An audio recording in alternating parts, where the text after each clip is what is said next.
Hey guys, we are going to look at factoring with a leading coefficient of 1.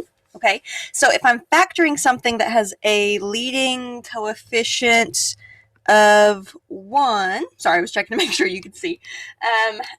What that means is we have something that starts with x squared. Okay, so remember coefficients, that number in front, and if there's no number there, we know that there's really an invisible 1. All right, so when we have an x squared that has no number in front of it, we know the leading coefficient is 1. So we're going to start by factoring x squared plus 11x plus 10. Okay, so this is not a difference of squares, right? But it's also not a perfect square because when we take the square root of 10, we get a one of those irrational numbers, right?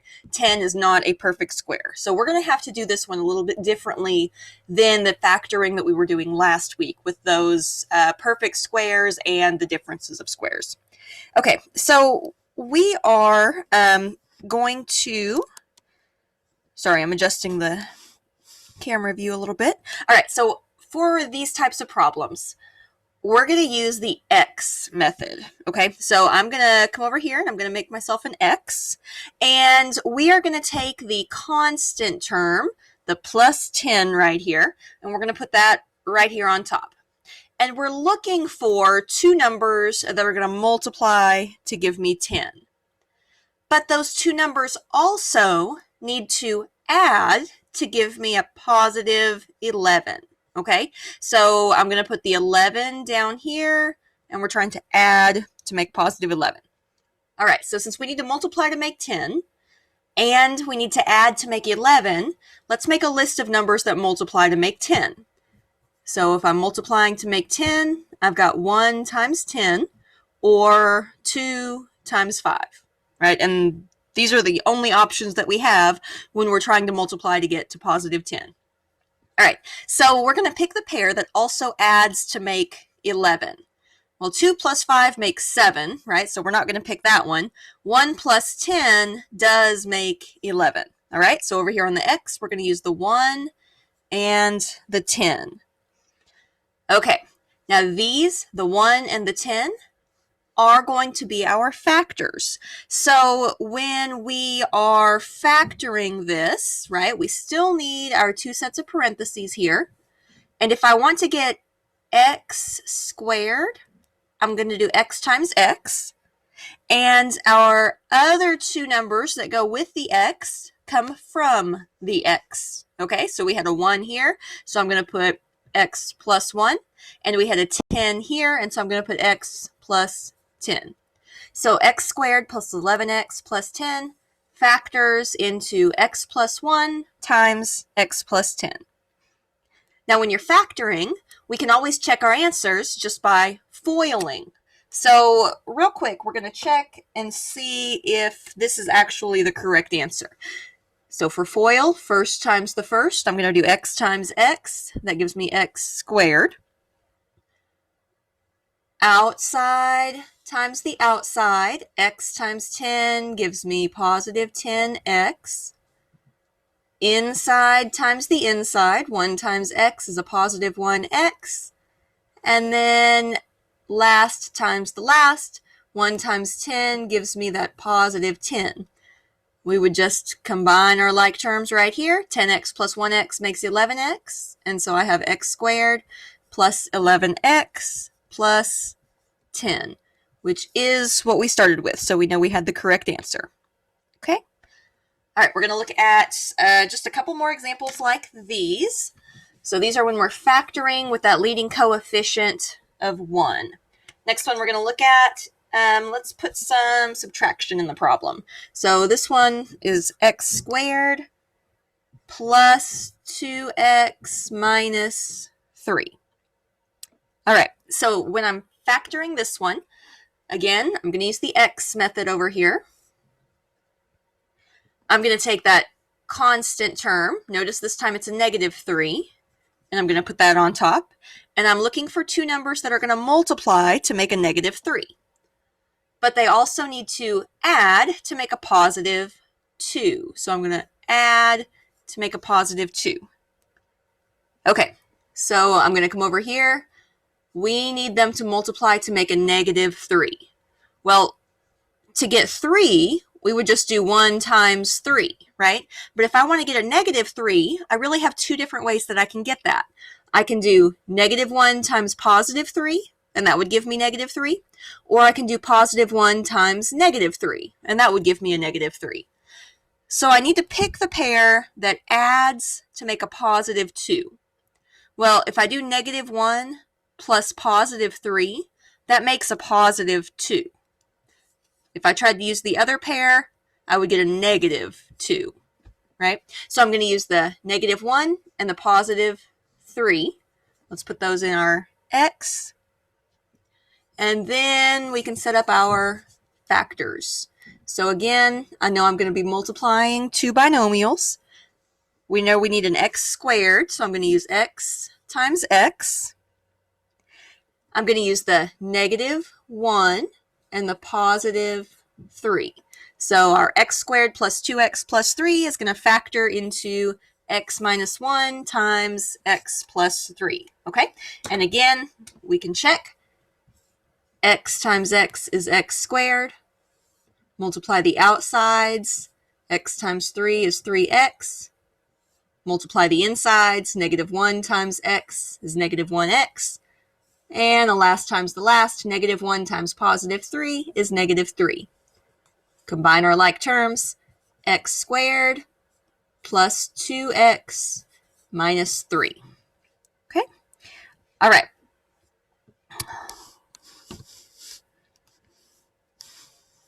Just trying to adjust a little bit here before we move on. Okay, so going into number 3. All right, so on this one we have x squared minus 24x minus 25. All right, so notice both terms are negative here. So we're going to set up the x.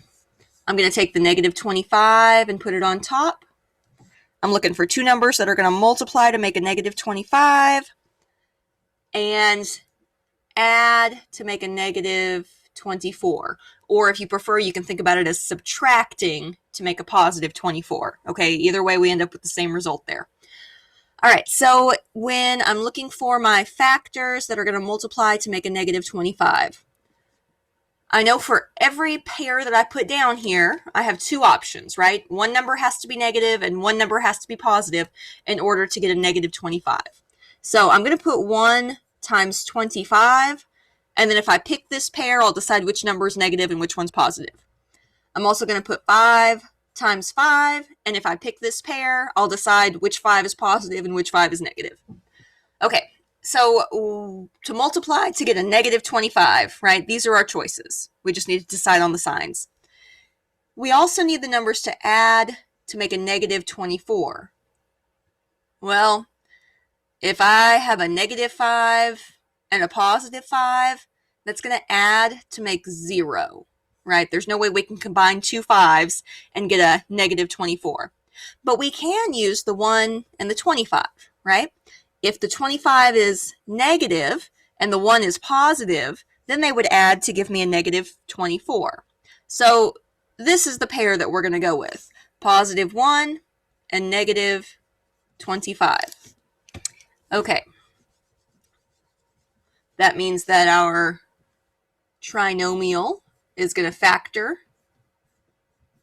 into x plus 1 and x minus 25.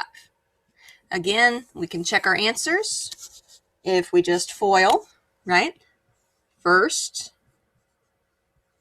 outside, inside, and last.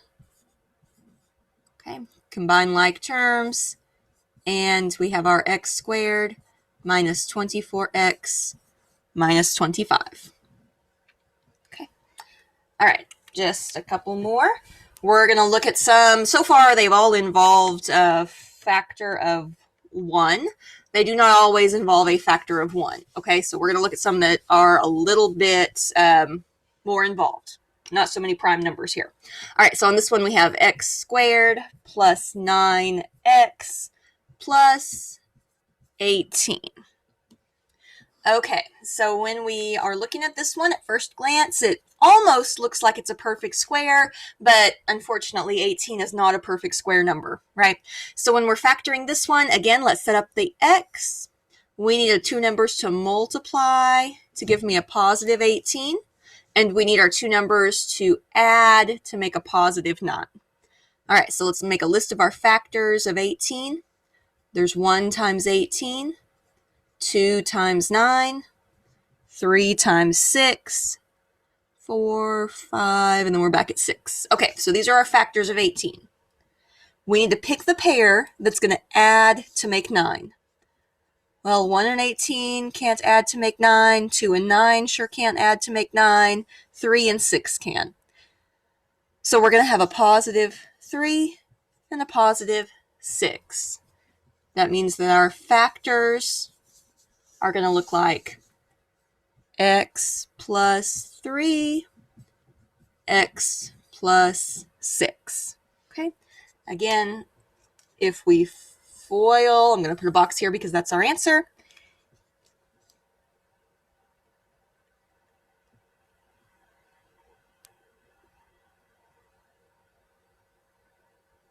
Oh, sorry, y'all. I read a message there.